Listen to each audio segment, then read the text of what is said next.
Hello friends, I am Anil Chandra, Assistant Professor at Department of Mechanical Engineering, BMS College, Bangalore. I'll give you a very brief insight into nanotechnology which is being offered as an institutional elective. Just to give a flavor of what nanometric scale is, if you take a 1 centimeter scale and break it into 1 crore pieces, each piece is about 1 nanometer. And any material with one of its, we know that material will have 3 dimensions. One of the dimension is about, let's say, 1 to 100 nanometers, then that material is termed as nanomaterial. The technology of developing such material, making use of such materials in the building component structures is the nanotechnology. There's no discipline where nanotechnology cannot be used.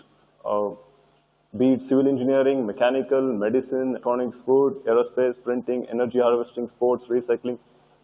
Everywhere, nanotechnology can be used. For example,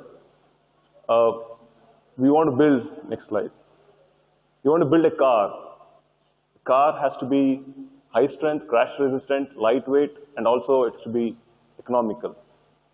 So how do we do that? The resources are very limited. Market is highly competitive, so we can't afford to waste materials also. And that such exotic materials can be developed using nanotechnology. Materials could be basically tailored at the nanoscale itself. Take another example from medicine. We want to minimize surgery, maximize the productivity of consumed medicine. For example, if you take about 10, 20 milligrams of medicine for a small joint pain, we don't know how much of medicine is effective at that location. But when you use nano capsules, they could act as a guided missiles. It could be very specific at the locations. And also energy harvesting. We talk about green energy, eco-friendly sources. There are a lot of research going on in these areas.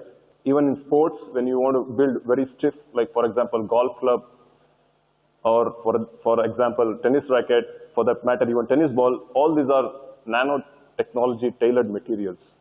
So this course basically gives you an overview of what is the implications of nanotechnology in your day-to-day life, how it evolved historically, how do we synthesize such materials from chemical point of view.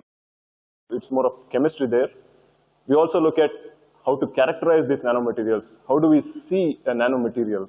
How do we characterize their mechanical properties, their physical properties, and the application of such nanomaterials? In the scope, after having learned this subject, what is the scope?